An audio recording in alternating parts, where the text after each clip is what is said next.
Olá, eu sou o Gabriel e vim apresentar o meu PIBIC Homogeneização Biótica em Parques Urbanos, junto com a professora Rosana Tidão. Desde que o ser humano começou a mudar os ambientes à sua volta, espécies adaptadas a esses ambientes começaram a ser favorecidas, espécies que a gente chama de winners, e outras foram desfavorecidas, as losers.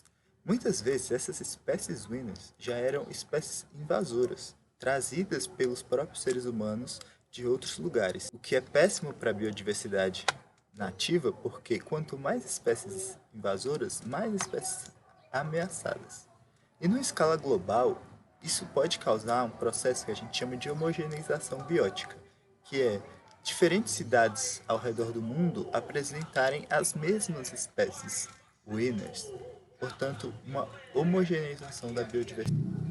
Nosso objetivo, então, foi caracterizar a comunidade de drosofilídeo de dois parques urbanos e identificar se cidades promovem homogeneização da biodiversidade, mais especificamente, comunidades das moscas drosofilidae, espalhadas em gradientes urbanos no mundo.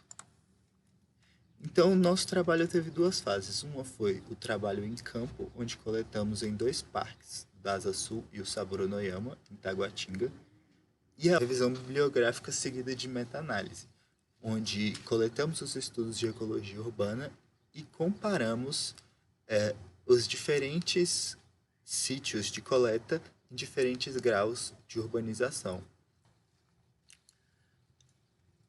No Parque Ecológico da Asa Sul, nós coletamos uma riqueza de 11 espécies de drosofilídeos, sendo essas as respectivas, e a abundância de drosofilídeos foi 306 indivíduos, enquanto que no Parque Saburonoyama a riqueza foi de 18 espécies e a abundância de 662 indivíduos.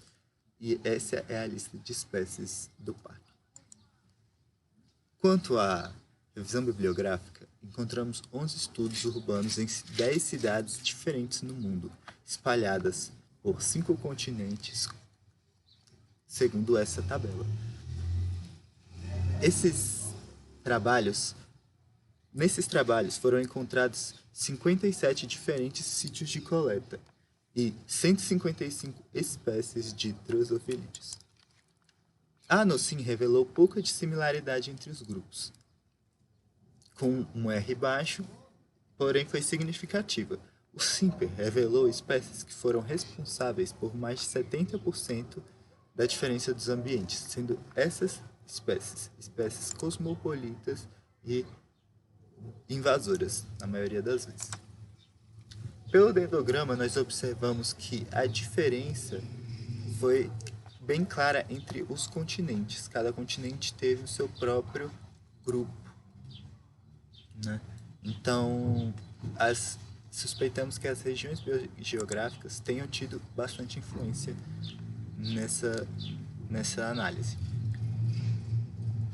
Quanto aos parques, a diferença de abundância e riqueza encontrada nesses parques pode ter bastante a ver com a conectividade que os fragmentos têm com áreas naturais adjacentes. Como a gente pode ver, o Saburonoyama se estende até, não o parque, mas as áreas naturais se estendem até além do DF, enquanto que o Parque da Asa Sul se encontra ao lado de uma área urbana cercado de gramíneas exóticas, canteiros, né?